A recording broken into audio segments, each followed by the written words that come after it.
प्रवासी राजस्थान के इस सम्मेलन में सबसे पहले मैं यहाँ के महामहिम राज्यपाल हरिभाऊ जी आपको और यहाँ के मुख्यमंत्री आदरणीय भजन लाल जी को बहुत बहुत आभार और धन्यवाद देता हूँ कि आपने एक ऐसी पहल को आगे बढ़ाने का प्रयास किया जिससे राजस्थान का भविष्य कई वर्षों से जैसा हम सोच रहे थे उसमें हमें सफलता मिलेगी। आज हमारा सौभाग्य है कि केंद्र के मंत्री पीयूष गोयल साहब और जिनके कारण से सबसे ज़्यादा हमारी इंडस्ट्री और बाकी सब बातों में आती है वो भूपेंद्र जी स्वयं यहाँ मौजूद हैं। और सच में मैं आपको धन्यवाद देता हूँ कि आपका जितना पॉजिटिव सोच है पॉल्यूशन के बारे में और फॉरेस्ट के बारे में, उसके कारण से हमको यहाँ राजस्थान में बहुत कुछ प्राप्त हो रहा है। इसके लिए मैं आपका बहुत आभार और धन्यवाद करता हूँ।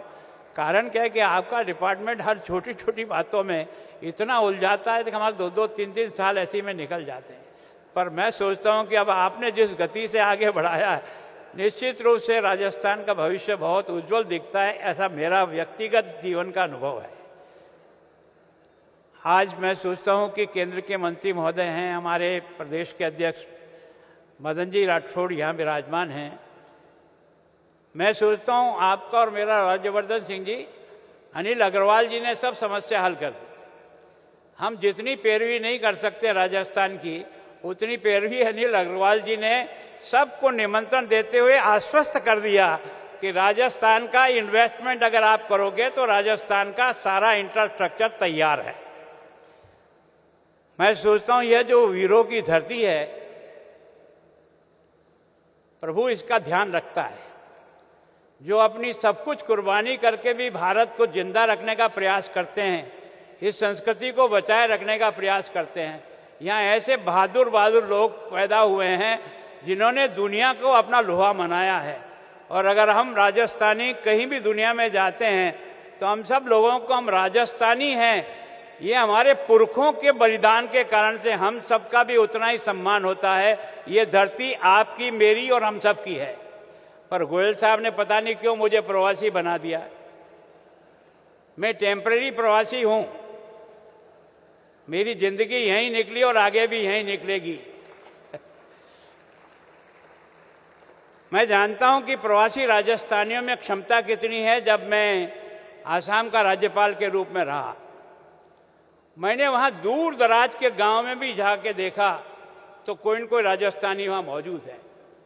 मैं सोचता हूं जहां जाने के रास्ते नहीं थे, जहां संपर्क करने का कोई आधार नहीं था, न परिवार से मिल सकते न कुछ पता कर सकते कि मैं कहाँ हूं, ऐसी जगह पर राजस्थानी ने जाकर के जो अपना वर्चस्व खड़ा किया है, ये बताता है कि राजस्थानी में अपने काम को करने का कितना दमखम है।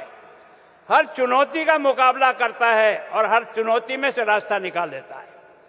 आज जो कुछ भी राजस्थान ने दुनिया में जो नाम कमाया है, उसका कारण से इस राजस्थान की धरती से पैदा हुआ वो बालक है जिसने सब प्रकार के संघर्ष राजस्थान में देखे। हमारे यहाँ जब अकाल पड़ते थे तो उस अकाल के समय में पीने का पानी नहीं मिलता था गांव में। ऐसे समय में भी ये प्रवासी राजस्थानियों ने हमारे को अकाल के समय जिस प्रकार की मदद की, इनका एहसान हम कभी भूल नहीं सकते।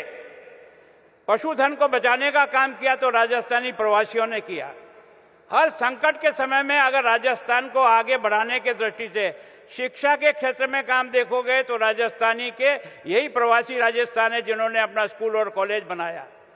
झुंझुनू में एक भी सरकारी कॉलेज नहीं था। उस जमाने में भी झुंझुनू में सारे के सारे शिक्षा के केंद्र बनाने का काम प्रवासी राजस्थानियों ने किया। मैं सोचता हूं कि राजस्थानी की क्षमता है। अब तो हम आप सबसे प्रार्थना कर रहे हैं कि इस जन्मभूमि के विकास में अब आप मदद करने की स्थिति में आ सकते हो। हमने यहाँ सब प्रकार का इंफ्रास्ट्रक्चर अब काफी कुछ तैयार है। रिफाइनरी हमारी तैयार है और आपको आश्चर्य होगा कि अभी बांसवाड़ा में जितना गोल्ड निकला है या निकलेगा, उस गांव का नाम है भूकिया। गांव का नाम भूकिया, और सबसे ज्यादा धनवान अगर कोई बनने वाला है तो वो बांसवाड़ा का गांव भूकिया बनेगा। आज की तारीख में न्यूक्लियर की दृष्टि से सबसे शक्तिशाली काम अगर कहीं हो रहा है तो बांसवाड़ा में हो रहा है। उदयपुर डिवीजन में पानी का जिस तरह से संरक्षण हो रहा है, उसकी दृष्टि से भविष्य के विकास के लिए पानी बहुत मदद करने वाला है। मैं सोचता हूं कि मैं केंद्र सरकार का बहुत आभारी और धन्यवाद करता हूं कि अभी उन्होंने हमारे इस प्रोजेक्ट को आगे बढ़ाया। जो माही का पानी जा रहा है उसको हम जाखम तक लाकर, जाखम से जयसमंद में ला करके लोगों की प्यास भी बुझाएंगे और वहां की इंडस्ट्री को डेवलप करेंगे। मैं मुख्यमंत्री जी से प्रार्थना करना चाहता हूं, अकेला जयसमंद एक ऐसी झील है जिसका अभी हम दोहन नहीं कर सके। मैं सोचता हूं दुनिया में इतनी मजबूत और इतना अच्छा इंफ्रास्ट्रक्चर अगर किसी झील का है तो उसका नाम जयसमंद झील है, लेकिन आर्थिक दृष्टि से हम उसको अभी तक उतना आगे नहीं बढ़ा पाए। मैं सोचता हूं हमारे यहाँ खनिज में किसी प्रकार की कोई कमी नहीं। इस धरती ने पता नहीं सूर बहादुर दिए देश की रक्षा के लिए, तो भगवान ने इस बात का भी ध्यान रखा कि उनके बलिदान का वापस उनको कोई रिटर्न मिले। इससे जमीन में इतना धन मिला है जिस धन का उपयोग करके आप चाहे जितनी इंडस्ट्री को डेवलप करना चाहें डेवलप कर सकते हैं। भजन लाल जी, आपको धन्यवाद कि आपने केवल इस छोटे से पीरियड में अब तक 8 लाख का जो है वो जमीन पर लाने का प्रयास किया। सामान्यतः हम लोगों का जो अनुभव है वो यह है कि हम MOU बहुत हो जाते हैं, लेकिन धरती पे लाना बहुत कठिन होता है। और उसका कारण यह है कि हमारा जो स्ट्रक्चर है उस स्ट्रक्चर में सुधार की आवश्यकता होती है, जो आपने की है। बाकी तो क्या है कि कई बार इंडस्ट्रियलिस्ट आता है पर इस चक्कर से उधर चक्कर फिर वो वापस चला जाता है। मैं सोचता हूं वो समस्या आज नहीं रही जिसका हमारी जो है ना जमानत दे दी अग्रवाल जी ने। और इसके कारण से मेरी आप सबसे प्रार्थना है, देश और दुनिया में राजस्थानी ने अगर जो कुछ भी अपना वर्चस्व जमाया वो उसकी कर्म शक्ति के आधार पर जमाया। वो असंभव को संभव करने की ताकत उसमें भगवान ने दी है।